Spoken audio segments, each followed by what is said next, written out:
মে মাসের 5 তারিখে রাত্রে, অর্থাৎ 6 তারিখে, সেই দিন কোনো গোলাগুলি বা সেরকম কোনো ঘটনাই ঘটেনি।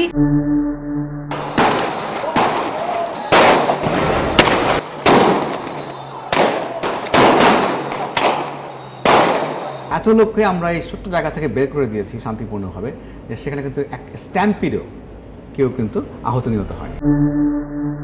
অনেক মানুষকে তারা শহীদ করেছে, অনেক আল্লাহর বান্দাদেরকে শহীদ করেছে, নিরহ মানুষ।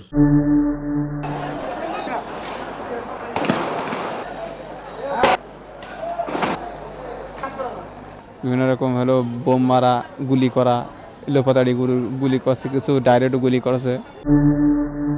দোকানে বসেছিলাম, এবার পুলিশ আইয়া বেড়ারা দৌড়তেছে, ওদিকে দৌড়তেছে মিলের ভিতরে, আর আমি সরতেছি, সে সময় আমার গুলি করছে। শব্দের কোনো অবস্থান নাই, আর ওই সময় শব্দ শোনার মতন অবস্থান, খালি যার যার অবস্থান, যান বাঁচান ফরজ।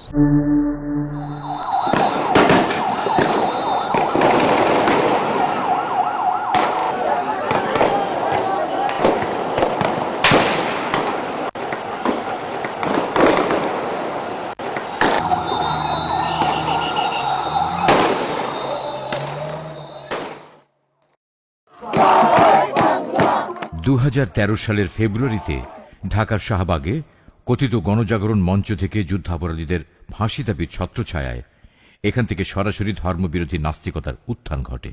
ধর্মীয় পোশাক, দাড়ি টুপি থেকে শুরু করে ধর্মীয় প্রতিষ্ঠান, মসজিদ, মাদ্রাসা নিয়ে কটাক্ষ করা শুরু হয়।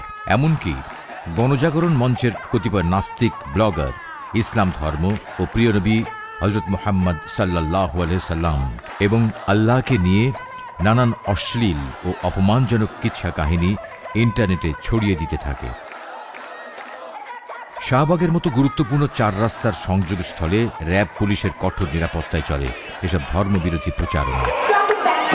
রাত দিন স্লোগান, বক্তৃতা, বিবৃতি দিয়ে এখান থেকে মাদ্রাসার শিক্ষা ব্যবস্থা সহ বিভিন্ন ধর্মীয় প্রতিষ্ঠান বন্ধ করার দাবি তোলা হয়।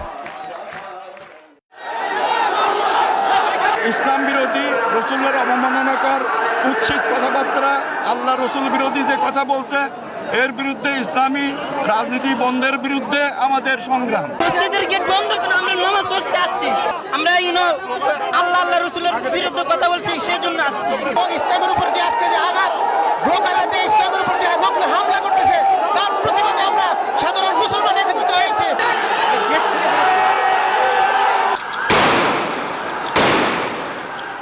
নাস্তিক ব্লগারদের ধর্মবিরোধী এসব অপতৎপরতার প্রতিবাদে দেশ জুড়ে ধর্মপ্রাণ মুসল্লিদের বিক্ষোভ দমনে ক্ষমতাসীন আওয়ামী সরকার খড়গহস্ত হয়।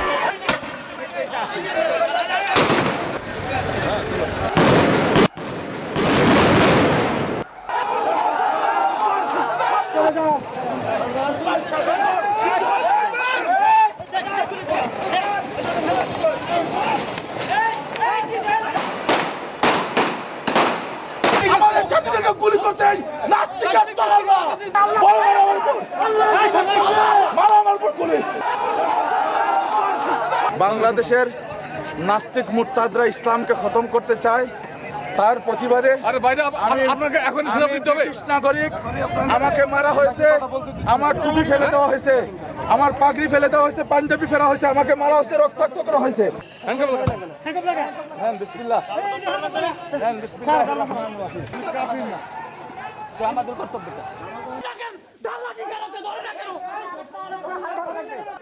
একদিকে ধর্মদ্রোহী নাস্তিক ব্লগারদের উস্কানি, অন্যদিকে পুলিশ, র্যাব সহ সরকার দলীয় সন্ত্রাসীদের দিয়ে নির্বিচার মুসল্লি হত্যার প্রতিবাদে বাংলাদেশের কওমি মাদ্রাসা সমূহের আধ্যাত্মিক শিক্ষক আল্লামা শাহ আহমদ শফির আহ্বানে সংগঠিত হয় হেফাজত ইসলাম।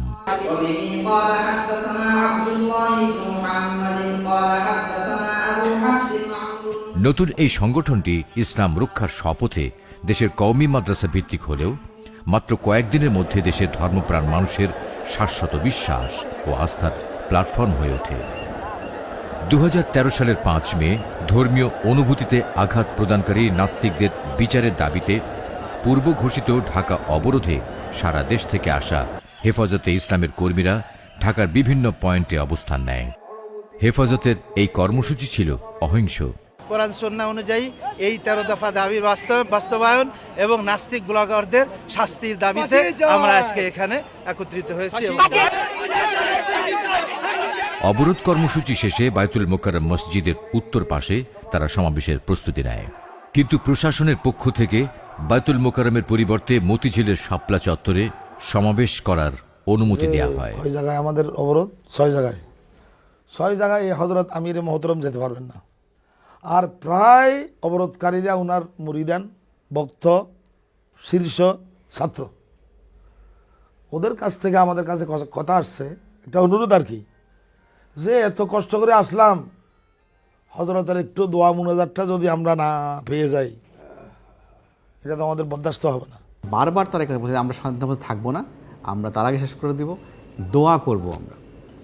এখন কেউ যদি আপনাকে অ্যাপ্রোচ করে দোয়া করবেন এবং আপনি দোয়া করতে দিবেন না, আপনি এইটার যে রিলিজিয়াস সেন্টিমেন্টটা আমরা অ্যাপ্রিসিয়েট করতে পারি বাংলাদেশের প্রেক্ষিতে, যে তখন এক শ্রেণীর লোক আমাদেরকে বলবে যে এমন জালিম যে দোয়া করতে দিবে না।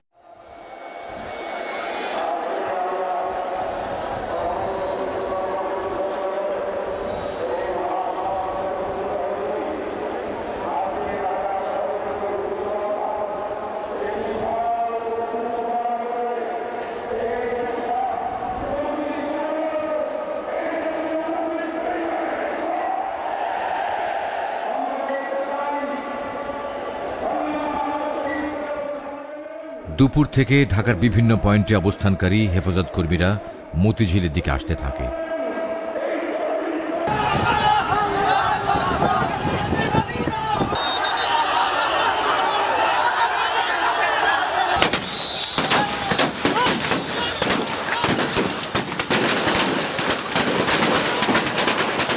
কিন্তু মতিঝিল আসার পথে বিভিন্ন স্থানে হেফাজত কর্মীরা সরকার দলীয় ক্যাডার ও আইন শৃঙ্খলা বাহিনীর সদস্যদের নানা রকম হামলা ও বাধার মুখে পড়ে।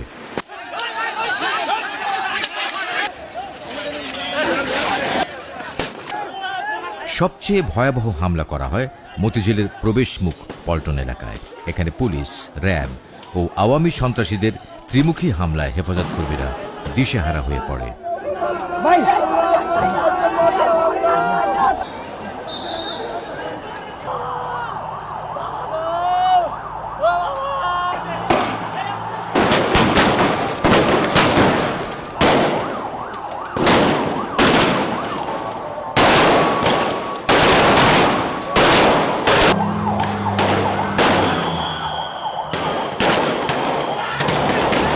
সন্ধ্যায় পুলিশ র্যাবের ছত্রছায়ায় আওয়ামী যুবলীগের কর্মীরা বায়তুল মোকাররম মসজিদ এবং এর সন্নিহিত এলাকা দখলে নিয়ে ভয়াবহ তাণ্ডব চালায়। পল্টন এলাকার অফিস, ব্যবসা প্রতিষ্ঠানে ভাঙচুর, লুটপাট ও অগ্নিসংযোগ করে ত্রাসের রাজত্ব সৃষ্টি করে।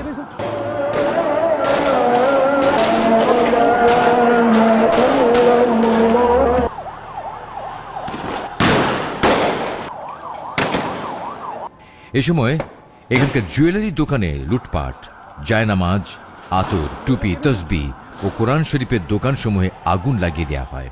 পুড়িয়ে দেয় হাজার হাজার কোরআন শরীফ।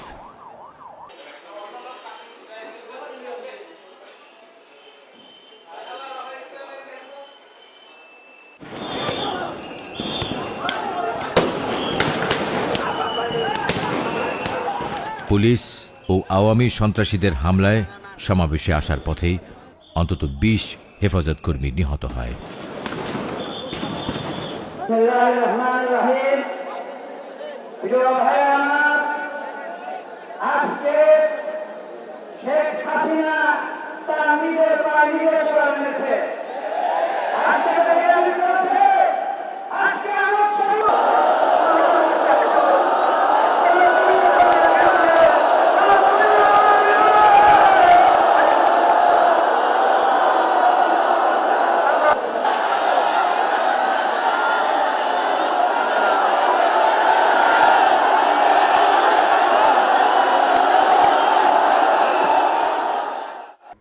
আমাদের কাছে প্রশ্ন করা হয় 6টার পরে আপনারা কেন অবস্থান করলেন? পুলিশ বাহিনী, র্যাব এবং আওয়ামী ক্যাডাররা, তাদের দেয়া টাইমের ভিতরে আমাদের 20 জনের মতো মানুষকে তারা নিহত করেছে। যেখানে আমাদের এত নেতাকর্মী শহীদ হয়, নিহত হয়, তাদের রক্তের বদলায় সেই প্রতিবাদে আমরা কি একটা রাত অবস্থান করতে পারি না?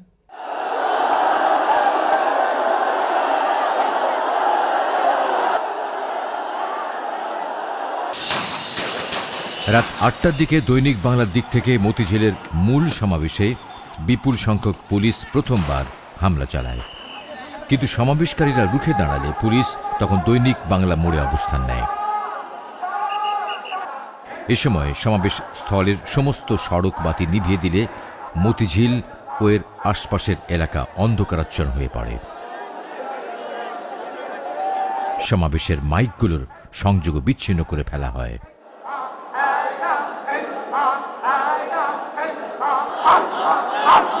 সমাবেশ থেকে বলা হয় তাদের নেতা আল্লামা শফি মতিঝিলে এসে পরবর্তী কর্মসূচি ঘোষণা না করা পর্যন্ত তারা মতিঝিল এলাকা ত্যাগ করবেন না। আল্লামা শফি তখন মূলত লালবাগে আইন শৃঙ্খলা বাহিনীর নজরদারিতে আটকে গেছেন। আমি যাওয়ারও পরিবেশ ছিল না, তারপরে আমি কোনো মতে চলে গেছি আগে, এবং আমার পরপরই হজরত যাওয়ার কথা 1 মাইল 1.5 মাইল চলে গেছে। ক্যাডারদের এই নাশকতার কারণে যাওয়ার পরিবেশ ছিল না।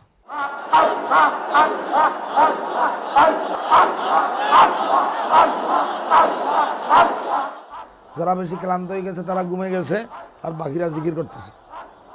সেই ঘুমন্ত অবস্থায়, জিকিররত অবস্থায়, অন্ধকার রাত্রে এইভাবে কোনো নিষেধাজ্ঞা জারি করা ছাড়া, 144 দ্বারা জারি করা ছাড়া এইভাবে অভিযান, পুলিশের অভিযান,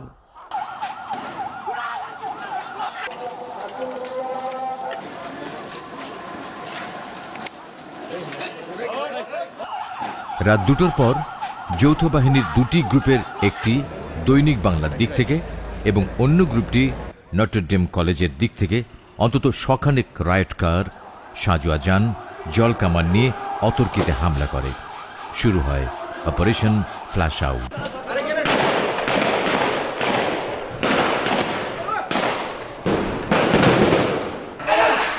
হাজার হাজার রাউন্ড গুলি, টিয়ার শেল, গ্রেনেডের মুহুর্মুহু শব্দে প্রকম্পিত হয়ে ওঠে রাতের মতিঝিল এবং এর সন্নিহিত এলাকা।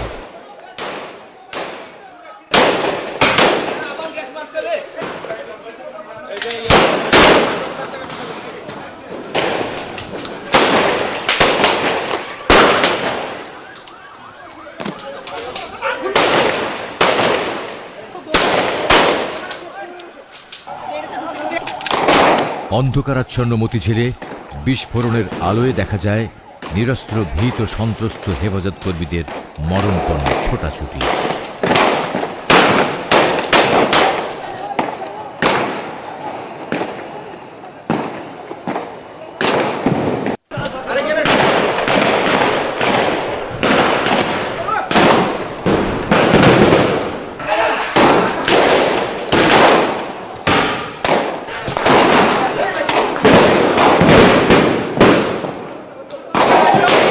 নির্বিচার গুলিতে বেঘরে প্রাণ হারালেন অনেক ঘুমন্ত হেফাজত কর্মী।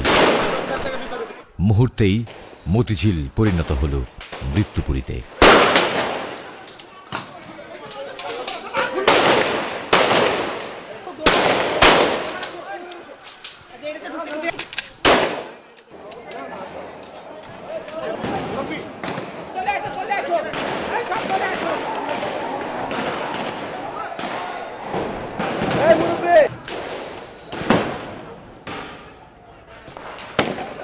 মতিঝিল দিলকুশার বিভিন্ন অফিসের নিচে আশ্রয় নেয়া অসহায় মানুষদের উপর নির্বিচার হত্যাযজ্ঞ, বেধড়ক লাঠিচার্জ করে আইন শৃঙ্খলা বাহিনী।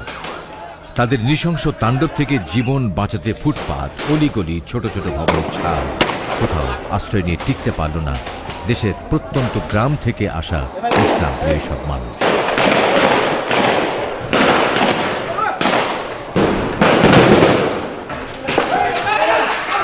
মুহুর্মুহু গুলির হুহুঙ্কারে আতঙ্কিত, সন্ত্রস্ত, আহতদের চিৎকার ধ্বনি হারিয়ে গেল। সরকারের কূটকৌশলে রাতের মতিঝিল পরিণত হয় এক ভয়াবহ রক্তাক্ত মৃত্যু পরীক্ষা। বিকেল থেকে বিভিন্ন গণমাধ্যম অফিসে মন্ত্রণালয় থেকে হেফাজতের সংবাদ পরিবেশনে নানা রকম নিষেধাজ্ঞার কথা জানানো হয়। পুলিশের নির্দেশ উপেক্ষা করে যে 2-4 জন সংবাদকর্মী সেখানে উপস্থিত ছিলেন তারাও হামলার শিকার হন। মতিঝিলে যৌথ বাহিনীর অপারেশন চলাকালে সরকার বিরোধী মনোভাবাপন্ন দিগন্ত টেলিভিশন ও ইসলামিক টেলিভিশনের সম্প্রচার বন্ধ করে দেয়া হয়। জব্দ করা হয় গুরুত্বপূর্ণ যন্ত্রপাতি। ভোর রাতের দিকে অপারেশনের সমাপ্তি ঘটে। আমাদের আহত করা হইতেছে, আমাদের শহরের গুলি করে আমাদের আহত করা হইতেছে। পুলিশ না আত্মসমর্পণ করেনি।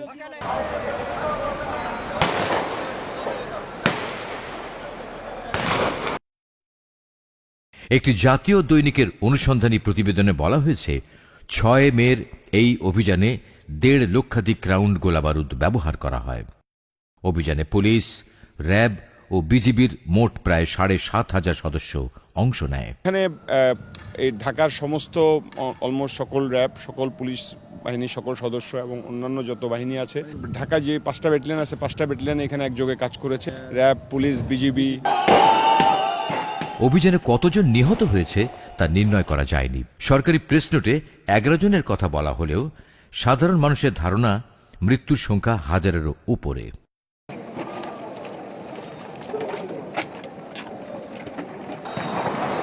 মার্কিন টিভি চ্যানেল CNN তার ওয়েবসাইটে বলেছে প্রকৃত নিহতের সংখ্যা কখনোই জানা যাবে না। প্রভাবশালী ব্রিটিশ সাময়িকী দ্য ইকোনমিস্ট বলেছে অন্তত 50 জন নিহত হয়েছে। এই ঘটনাকে গণহত্যা বলেই মনে হচ্ছে বলে মন্তব্য করেছে economist. Al Jazeera pictures that suggest the Bangladeshi government could be covering up the number of deaths from fighting between police and protesters. Al Jazeera television এক প্রতিবেদনে বলেছে প্রকৃত নিহতের সংখ্যা সরকার গোপন করছে। When it was over, police said they'd recovered 11 bodies. The first protests erupted in February of 2013 after a verdict by the War Crimes Tribunal which found যুক্তরাষ্ট্রভিত্তিক মানবাধিকার সংগঠন হিউম্যান রাইট ওয়াচ বলেছে 2013 সালের ফেব্রুয়ারি থেকে আইন শৃঙ্খলা বাহিনীর মাত্রাতিরিক্ত শক্তি প্রয়োগে অন্তত 150 মানুষ নিহত হয়েছে। And if the police continue to adopt these tactics, we're going to see large-scale loss of life, large numbers of injuries, and a society that's even more and more polarized. গণমাধ্যমের তথ্য মতে এই অপারেশনে অন্তত 10,000 লোক আহত হয় এবং বহু লোক এখনো নিখোঁজ রয়েছে। মে মাসের 5 তারিখে রাত্রে অর্থাৎ 6 তারিখে সেই দিন কোনো গোলাগুলি বা সেরকম কোনো ঘটনাই ঘটেনি। আপনি দেখেছেন যে গায়ে লাল রং লাগিয়ে পড়ে আছে, যখন পুলিশ যে ডাক দিচ্ছে উঠে দৌড় মারছে, দেখা গেল লাশ দৌড় মারলো। এত লোককে আমরা এই ছোট্ট জায়গা থেকে বের করে দিয়েছি শান্তিপূর্ণভাবে, যে সেখানে কিন্তু এক স্ট্যাম্পিডও কেউ কিন্তু আহত নিহত হয়নি। অনেক মানুষকে তারা শহীদ করেছে, অনেক আল্লাহর বান্দাদেরকে শহীদ করেছে। নিরহ মানুষ, জনগণ, তৌহিদি জনতা ঈমানের ডাকে আসছে, ওদেরকে শহীদ করা হয়েছে। হাসপাতালগুলোতে পড়েছিল অনেক মানুষের লাশ। প্রধানমন্ত্রী এবং মহানগর পুলিশ প্রধানের বক্তব্য